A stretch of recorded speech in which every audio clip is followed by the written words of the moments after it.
This channel does not promote any violence, harmful, or illegal activities. All content provided by this channel is meant for an educational and information purpose only. বিধানসভায় আজও তুলকালাম পরিস্থিতি। আমরা গতকাল শুনেছি হুমায়ুন কবির যে ঠুসে দেওয়ার কথা বলেছিল শুভেন্দু অধিকারীকে, সেই মন্তব্য ঘিরে একেবারে ওয়াকআউট বিজেপি বিধায়কদের। আপনাদের আরো একবার জানিয়ে রাখবো, গতকাল উত্তাল হয়ে উঠেছিল বিধানসভা, আজও কিন্তু একই ছবি, ফের বিধানসভা থেকে ওয়াকআউট বিজেপি বিধায়কদের। হুমায়ুন কবিরের ঠুসে দেব মন্তব্যে তুলকালাম। গতকাল হুমায়ুন কবির যে ঠুসে দেব মন্তব্য করেছিলেন, বিতর্কিত মন্তব্য করেছিলেন, এবং আজকেও কিন্তু তিনি বিতর্কিত মন্তব্য করেছেন, এমনই অভিযোগ। হুমায়ুন কবিরের ঠুসে দেব মন্তব্যে তুলকালাম। অধ্যক্ষ আলোচনার অনুমতি না দেওয়ায় ওয়াকআউট, বিধানসভার গেটের বাইরে বিজেপি বিধায়কদের বিক্ষোভ। ফের উত্তাল বিধানসভা, গতকালের পর আজও উত্তাল বিধানসভা। হুমায়ুন কবিরের ঠুসে দেব মন্তব্যে তুলকালাম পরিস্থিতি। অধ্যক্ষ আলোচনার অনুমতি না দেওয়ায় ওয়াকআউট, বিধানসভার গেটের বাইরে বিজেপি বিধায়কদের বিক্ষোভ। দেখুন সেই ছবি। শুভেন্দু অধিকারী চ্যাংদোলা মন্তব্যে ঘিরে কিন্তু গতকাল যেমন উত্তাল হয়ে উঠেছিল বিধানসভা, আমরা তারপর দেখেছি শুভেন্দু অধিকারী এবং বিজেপি বিধায়করা তারা বিধানসভার বাইরে বিক্ষোভ দেখিয়েছিলেন, এবং আজও কিন্তু ফের বিধানসভা উত্তাল পরিস্থিতি। ফের বিধানসভা থেকে ওয়াকআউট বিজেপি বিধায়কদের। হুমায়ুন কবিরের ঠুসে দেব মন্তব্যে তুলকালাম। দেখুন সেই ছবি আমরা তুলে ধরেছি আপনাদের সামনে। অধ্যক্ষ আলোচনার অনুমতি না দেওয়ায় ওয়াকআউট, অধ্যক্ষ আলোচনার অনুমতি না দেওয়ায় ওয়াকআউট, বিধানসভার গেটের বাইরে বিজেপি বিধায়কদের বিক্ষোভ। গতকালও কিন্তু আমরা একই ছবি দেখেছি, বিধানসভার গেটের বাইরে কালো পোশাক পরে বিক্ষোভের ছবি উঠে এসেছিল। আবারও কিন্তু সেই একই ছবি বলা যেতে পারে। ফের বিধানসভা থেকে ওয়াকআউট বিজেপি বিধায়কদের। হুমায়ুন কবিরের ঠুসে দেব মন্তব্যে তুলকালাম পরিস্থিতি তৈরি হয় আজকেও বিধানসভায়। অধ্যক্ষ আলোচনার অনুমতি না দেওয়ায় ওয়াকআউট, বিধানসভার গেটের বাইরে বিক্ষোভ বিজেপি বিধায়কদের। গতকাল শুভেন্দু অধিকারীর চ্যাংদোলা মন্তব্যকে ঘিরে একদিকে যেমন উত্তাল হয়ে উঠেছিল বিধানসভা, তারপর দেখেছি আক্রমণ, পাল্টা আক্রমণের চিত্র। বিধানসভার বাইরে কালো পোশাক পরে বিজেপি বিধায়কদের বিক্ষোভ। আজও কিন্তু ফের বিধানসভা থেকে ওয়াকআউট বিজেপি বিধায়কদের। আরো বিস্তারিত আমরা জানবো, কি পরিস্থিতি জানবো, আমাদের সঙ্গে সরাসরি রয়েছে আমাদের প্রতিনিধি ষষ্ঠী চট্টোপাধ্যায়। ষষ্ঠী, গতকালের পর আজও তো বিধানসভা উত্তাল।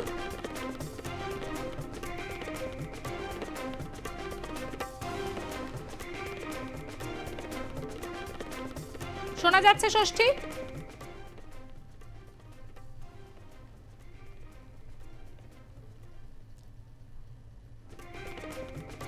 যোগাযোগ বিচ্ছিন্ন, আমরা আবারও প্রতিনিধির সঙ্গে যোগাযোগ করার চেষ্টা করছি। ফের বিধানসভা থেকে ওয়াকআউট বিজেপি বিধায়কদের।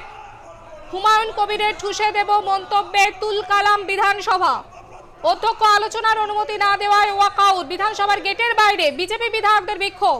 গতকালও কিন্তু উত্তাল হয়ে উঠেছিল বিধানসভা। আক্রমণ, পাল্টা আক্রমণের ছবি আমরা দেখেছি। বিধানসভার বাইরে কালো পোশাক পরে বিজেপি বিধায়কদের বিক্ষোভ। আজও কিন্তু আবারও ফের উত্তাল বিধানসভা। আরো বিস্তারিত আমরা জানবো, কি পরিস্থিতি জানবো, আমাদের সঙ্গে সরাসরি রয়েছে আমাদের প্রতিনিধি ষষ্ঠী চট্টোপাধ্যায়। ষষ্ঠী, গতকালের পর আজও তো উত্তাল বিধানসভা, কি কি কারণ দেখানো হচ্ছে বিজেপি বিধায়কদের তরফ থেকে?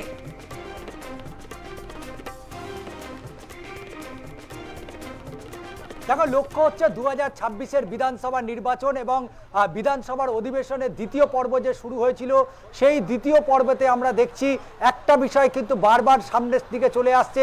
সেটা হচ্ছে যে ধর্মের ভিত্তিতে ভোট হবে না ইস্যুর ভিত্তিতে ভোট। কারণ ইতিমধ্যেই যে বাজেট অধিবেশনের দ্বিতীয় পর্ব, সেখানে বারবার একই ইস্যু উঠে এসছে, হিন্দু এবং মুসলিম।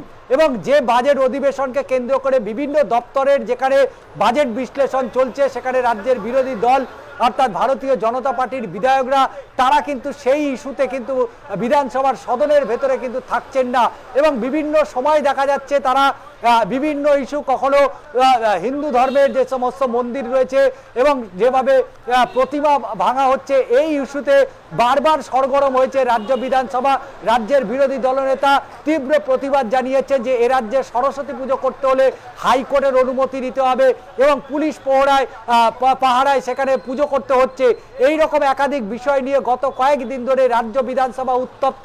এবং তারই মধ্যে বিরোধী দলনেতা শুভেন্দু অধিকারী তার যে বক্তব্য, যেভাবে তিনি জানিয়ে বলেছেন যে মুসলিম যারা বিধায়ক রয়েছেন তাদেরকে চ্যাংদোলা করে 2026-এ বিধানসভার বাইরে ফেলে দেবেন।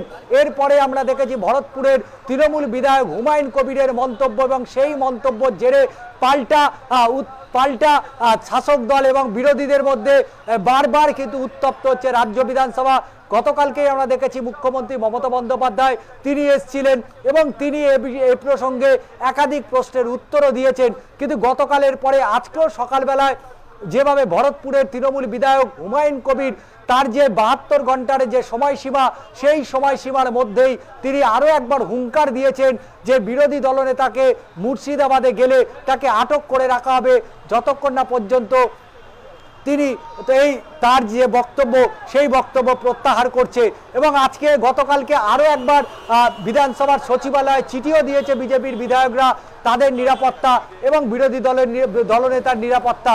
কিন্তু আজকে এই বিজেপির পরিষদীয় নেতা শঙ্কর ঘোষ তিনি বিধানসভার ভেতরে অধ্যক্ষকে দৃষ্টি আকর্ষণ করে জানিয়েছেন যেভাবে ভরতপুরের বিধায়ক নয় আরও বেশ কয়েকজন বিধায়ক যেভাবে বিরোধী দলনেতা শুভেন্দু অধিকারী মেরে ঠ্যাং ভেঙে দেবে, এই রকম যখন মন্তব্য করছে কেন তাদের বিরুদ্ধে পদক্ষেপ গ্রহণ করা হচ্ছে না, এই রকম একাধিক বিষয় নিয়ে গত কয়েকদিন ধরে রাজ্য বিধানসভা বারবার উত্তপ্ত হয়ে উঠছে।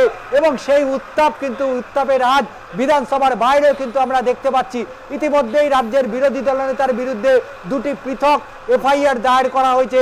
তার মন্তব্যের জেরে শঙ্কর ঘোষ তিনি জানিয়েছেন যে ভরতপুরে তৃণমূল বিধায়ক বলছেন যে পুলিশের ব্যর্থতা রয়েছে, তাহলে এ রাজ্যের পুলিশ মন্ত্রী মমতা বন্দ্যোপাধ্যায় তাহলে কেন বিধানসভার বাইরে তৃণমূলের বিধায়ক তাকে ঘেরাও করছে না, এই রকম একাধিক প্রশ্ন এবং বারবার উত্তেজনা পারদ চড়ছে রাজ্য বিধানসভার সদনের ভেতরে। যে বিষয় নিয়ে যে বাজেট বিশ্লেষণ নিয়ে কথোপকথন হওয়ার কথা সেই প্রসঙ্গটাকে দূরে সরিয়ে রেখে হিন্দু মুসলিম এই যে ধর্মীয়ভাবে যে একটা রাজনৈতিক ফায়দা তোলার যে একটা বিষয় চলছে সেটা কিন্তু বিধানসভার অধিবেশনে নজর রাখলেই সেটা কিন্তু স্পষ্ট হয়ে যাচ্ছে। একেবারে ষষ্ঠী, অবশ্যই নজর থাক। আপাতত ধন্যবাদ তোমাকে ষষ্ঠী চট্টোপাধ্যায়, আমাদের প্রতিনিধি আমাদের সঙ্গে সরাসরি ছিলেন। আজও উত্তাল বিধানসভা, হুমায়ুন কবিরের একের পর এক মন্তব্য ঘিরে একেবারে উত্তাল পরিস্থিতি তৈরি হয়েছে বিধানসভায়। অধ্যক্ষ আলোচনার অনুমতি না দেওয়ায় ওয়াকআউট বিজেপি বিধায়কদের, বিধানসভার গেটের বাইরে বিজেপি বিধায়কদের বিক্ষোভ।